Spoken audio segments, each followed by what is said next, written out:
Hi, today we're going to work on solving for a particular variable. So in this situation, for example here, we're asked to solve for a. So we want to get a all by itself. And we're going to use the same rules we've been using to solve equations. If we want a by itself, it's multiplied by -6. So we would divide both sides by -6. And get g over -6 equals a. We cannot leave a minus in the denominator. We can either put it in front or in the top. So we would do this. Okay. Let's look at the next one. We're solving for a again. It's multiplied by 3. So we're going to divide both sides by 3. And we get g over 3 equals a. We wrote it with the variable first. We'd have that. All right.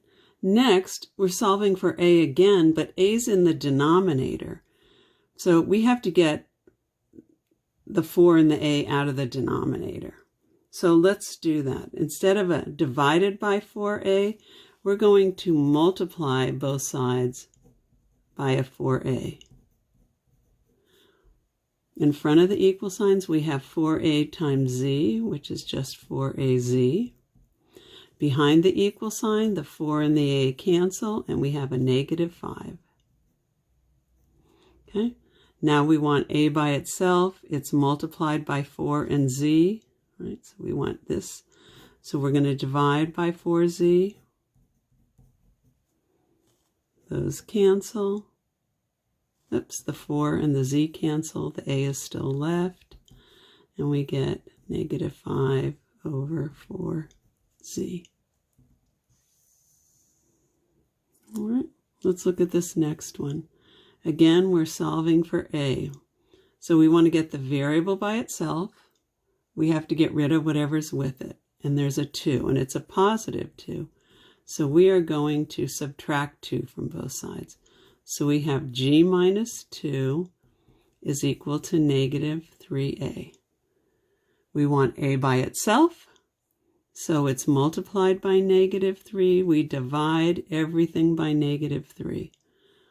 And we get minus out in front, a g minus 2 on top, a 3 on the bottom, right? I just moved the negative out into the front.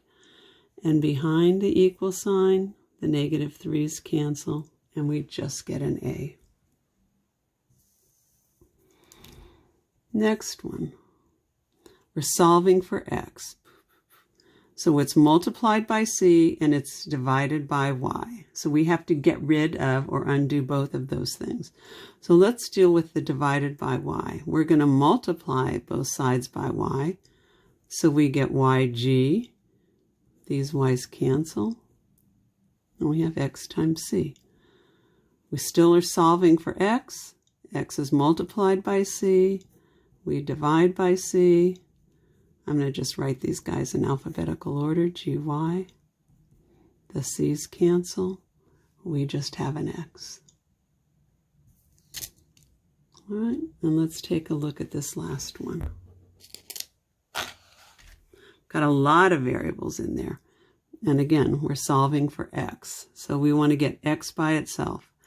It's got a y and an m added to it. So let's subtract both of those from both sides. So in front of the equal sign, we have a z minus y minus m. And behind the equal sign, we just have an x. Okay? I did the odds. Your homework is to do the evens.